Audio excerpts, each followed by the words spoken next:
Avalon Suicide for SuicideGirls.com. We are in Cornville, Arizona, which is the home for Caduceus Cellars and American Vineyard, owned by Maynard James Keenan.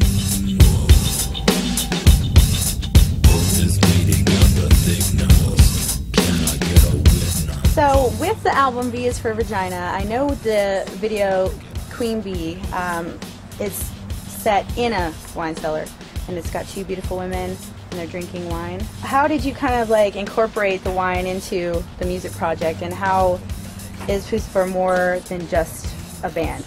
It just seems in general there's a lot of kind of falling apart of what we used to think of as given. We come to expect a certain way of life and come to expect a certain amount of infrastructure in place. People really need to start getting involved in other aspects of what they've just come to expect is somebody else takes care of that. And I think Pucifer in general is that process for me.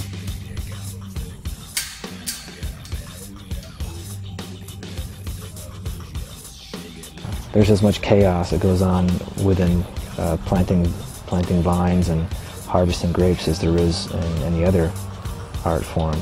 You plant a vine and you won't know really what's happening with it. If it survives the first couple of years, you won't know what's happening with it for four or 5 years. All the stuff's been harvested, but you know, there's a few little berries kind of hanging around. But I think there's a calmness that comes with it, and there's a rhythm that comes along with it that is absent from most of the entertainment industry. The record industries are folding. They can no longer rely on these big fat checks. We have no idea what's going to happen in the next couple of years.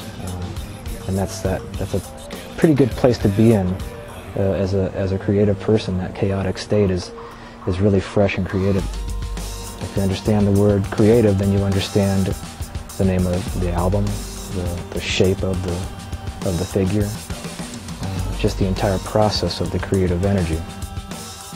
Small wine communities, all of a sudden now people can kind of do focused things and actually survive doing it because, like let's say for example, there's a friend of ours who makes goat cheese. She'll be able to carve out a little niche for herself where she has 1 or 2 goats without having all the middlemen involved in the middle trying to take it to some other level that all of a sudden the budgets go up. Right. Everybody else has their hand out. All of a sudden you have to sell 1 million records to make a buck. And that's just crazy. That's just crazy volume. The warehouse is full of crap no one wants. There's got to be a better way.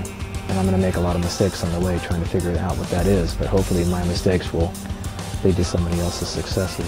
I've been on the road with a lot of bands, and they get kind of caught up in the band lifestyle, because you see people like Peter Gabriel or David Bowie, and they're really inspiring to me. They've kind of stepped outside of just their creative people, not just musicians or rock stars.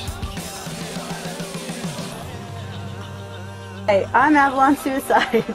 And I'm Britney Spears, and this is The Shocker. This is your house. We're here at Maynard James Keenan's bedroom.